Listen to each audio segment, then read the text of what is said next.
घर का बंटवारा। अरे विनोद, तूने हलवाई को सारा सामान तो दे दिया है ना? अक्षय की शादी में कोई कमी नहीं रहनी चाहिए। आखिर सबसे छोटा भाई है तुम सबका। हाँ माँ, आप चिंता मत करो, मैं पूरा ध्यान रखूंगा। मंगल बेटा, तूने तो कहा था कि फूल का ऑर्डर दे दिया है, यहाँ तो फूल पहुँचे ही नहीं। अब क्या बहू की विदाई के बाद फूल आएंगे? माँ, मैंने अभी बात की है फूल वाले से, वो रास्ते में ही है। आप किशोर भैया से क्यों नहीं कहती कुछ करने को? किशोर पहले ही मेरे बताए काम कर रहा है। पास के सभी रिश्तेदारों और मोहल्ले वालों को कार्ड वही तो देकर आया था। रिसेप्शन के लिए हॉल भी उसी ने बुक किया था। टेंट कुर्सी वालों को भी तो वही देख रहा है। पर कई मोहल्ले वाले तो हमारे भरे पूरे परिवार से जलते भी हैं। उन्हें बुलाने की क्या जरूरत थी? बेटा, शादी ब्याह में तो बुलाना ही पड़ता है, नहीं तो लोग क्या कहेंगे। दादी दादी देखो ना, हलवाई अंकल हमें लड्डू नहीं दे रहे, आप इनको डांटो ना। अरे चैन सुख दे देना बच्चों को लड्डू, क्यों तंग कर रहा है इन्हें? बीबी जी, मैं कहाँ मना कर रहा हूँ, लेकिन लड्डू बनते ही ये बच्चे उठा उठा कर खा लेते हैं। अरे मैं तो इन्हें थाल में रख के परोस भी नहीं पा रहा। भागो, अब कोल्ड ड्रिंक पीने चलते हैं। भागो भागो, अब कोल्ड ड्रिंक पीने चलते हैं। जैसे कि आप देख रहे हैं, आज इस घर के सबसे छोटे बेटे अक्षय की शादी है। घर में बहुत चहल पहल है। कुलभूषण की बीवी कमला को फुर्सत ही नहीं है कामों से, लेकिन कुलभूषण और घर के बाकी लोग कहाँ हैं? आइए देखते हैं।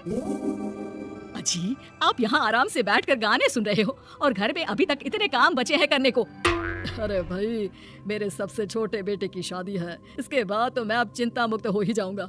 और फिर घर में तुम हो, बेटे बहुएं हैं, तुम लोगों के होते हुए मैं क्यों काम करूं? मैं तो शान से बेटे की शादी में जाऊंगा तैयार होकर।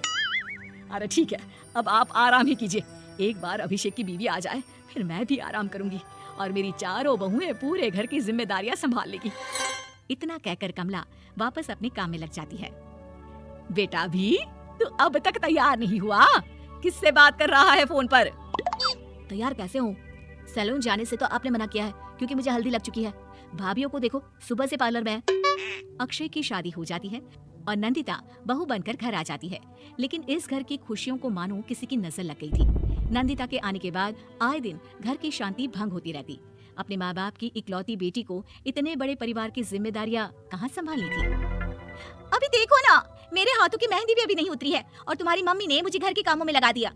मैंने सोचा था कि घर की सबसे छोटी बहू होने के कारण मुझे सब पलकों पर बिठा के रखेंगे, पर यहाँ तो पलक झपकने की भी फुर्सत नहीं मिलती। देखो नंदू, शादी के पहले ही मेरे घर वालों ने तुम्हें और तुम्हारे पेरेंट्स को बता दिया था कि मैं जॉइंट फैमिली में रहता हूँ, तो फिर अब ये शिकायत क्यों? और फिर तुमसे पहले मेरी भाभियां भी तो आई थी शादी करके, उन्होंने तो कभी कुछ नहीं कहा। नंदिता तब तो चुप हो जाती है, लेकिन ऐसा बहुत दिनों तक नहीं चलता। अरे नंदिता, माँ बाबूजी की दवाई का टाइम हो गया है, उन्हें दवाई दे आओ और उसके बाद सबके लिए नाश्ता बना देना। पर भाभी, मैं तो अभी अपना फेवरेट सीरियल देख रही हूँ, प्लीज मेरी जगह आप कर लो ना ये काम। ठीक है, मैं तेरी जगह माँ बाबूजी को दवाई दे आती हूँ और नाश्ता बना लेती हूँ। तू मेरी जगह पूरे घर की डस्टिंग करके 5 बच्चों को स्कूल के लिए तैयार करके भेज देना और दोपहर का खाना बनाने के बाद कपड़े धोकर सुखा देना। उसके बाद हम दोनों मिलकर बाजार जाकर सब्जी ले आएंगे, फिर डिनर की तैयारी कर लेंगे और उसके बाद बस भाभी, मैं माँ बाबूजी को दवाई देकर सबके लिए नाश्ता बना देती हूँ।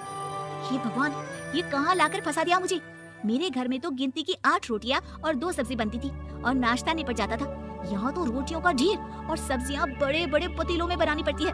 नाश्ता बनते बनते लंच का टाइम हो जाता है और लंच बनते बनते डिनर का। अभी मुझ में तुम्हारे पूरे परिवार का नखरा उठाने की और ताकत नहीं बची। मैं ऐसे नहीं रह सकती। अरे तो क्या चाहती हो तुम? मुझे अलग रहना है बस। तो ठीक है, हम कल ही शिफ्ट हो जाएंगे किराए के घर में। इतना बड़ा घर होते हुए हम किराए पे क्यों रहेंगे? ना जी ना, घर में ही दीवार खड़ी करो अपने हिस्से के आगे। घर के साथ साथ घर की खुशियों में भी दीवार खींच जाती है। ऐसे ही कई महीने बीत जाते हैं और नंदिता माँ बन जाती है। बच्चे के आने से अभिषेक के कंधों पर खर्चों का बोझ आ पड़ता है। अभिषेक का बोझ कम करने के लिए नंदिता भी पार्ट टाइम जॉब कर लेती है, लेकिन इससे उसके सर पर नौकरी, घर और बच्चे की जिम्मेदारी बढ़ जाती है। नंदिता, ये क्या है? तुमने घर भी ठीक से साफ नहीं किया, ना ही मेरे कपड़े धुले हैं। चिंटू के बाल भी कटवाने जाना था, देखो उसके बाल कितने बढ़ गए हैं। अरे करती क्या हो पूरा दिन तुम? मैं करती क्या हूँ? तुम्हारा नाश्ता और लंच बनाने के बाद चिंटू को डे केयर सेंटर पर छोड़कर आती हूँ, फिर खुद ऑफिस जाती हूँ। पूरा दिन काम करके आने के बाद बिना आराम किए बाजार से सब्जियाँ लेकर आती हूँ, घर आकर खाना बनाती हूँ, चिंटू को देखती हूँ, और क्या करूँ मैं? तो किसने कहा था अपने सर पर इतने काम लेने को? मत जाओ ऑफिस। ऑफिस जाए बिना घर के खर्चे कहाँ से पूरे होंगे? चिंटू की डे केयर का खर्च, उसके लिए बेबी फूड का खर्च, प्रेस वाले का खर्च, ये सब तुम्हारी सैलरी से होता नहीं है। अगर परिवार से अलग नहीं होती तो इतनी मुसीबतें नहीं उठानी पड़ती तुम्हें। तुम्हें परिवार के साथ मिलकर काम करने में दिक्कत थी, लेकिन काम तो अब भी बहुत है तुम्हारे सर पर। चिंटू को भी डे केयर भेजने की जरूरत नहीं पड़ती। उसको गोद में खिलाने के लिए दादा दादी और घर के सभी बड़े होते। उसके साथ खेलने के लिए उसके भाई बहन भी होते। मेरे तीनों बड़े भाइयों के बच्चे भी बड़े हुए हैं, लेकिन बिना महंगा बेबी फूड खाए, क्योंकि मेरी माँ और भाभियाँ बहुत अच्छे से जानती है कि बच्चे को क्या खिलाना चाहिए। बिजली के बिल जैसे खर्चे भी सब मिलकर बांट लेते थे, लेकिन तुम्हें तो सबसे अलग रहने में ही मजा आता है। तो अब शिकायत क्यों करती हो? बस करो अभिषेक, बस करो। मैं मानती हूँ कि मैं गलत थी। मेरे एक गलत फैसले ने हमें बिल्कुल अकेला कर दिया है सबसे। एक घर में होते हुए भी हम बाकी परिवार से अजनबियों की तरह रह रहे हैं। अभिषेक और नंदिता की सारी बातें घर के बाकी लोगों को सुनाई दे रही थी। तभी कमला बोल पड़ती है। अरे नंदिता बहू, किसने कहा कि तुम अकेले हो? तुम्हारा इतना भरा पूरा परिवार है ना तुम्हारे साथ।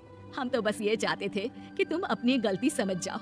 अगर हम तुम्हें समझाते तो शायद तुम ना समझती, लेकिन अपनी गलती का एहसास तुम्हें खुद हो गया है, तो अब तुम समझ चुकी हो परिवार में एक साथ रहने का मोल क्या होता है। मम्मी जी, मुझे माफ कर दीजिए, अब ऐसा दोबारा कभी नहीं होगा।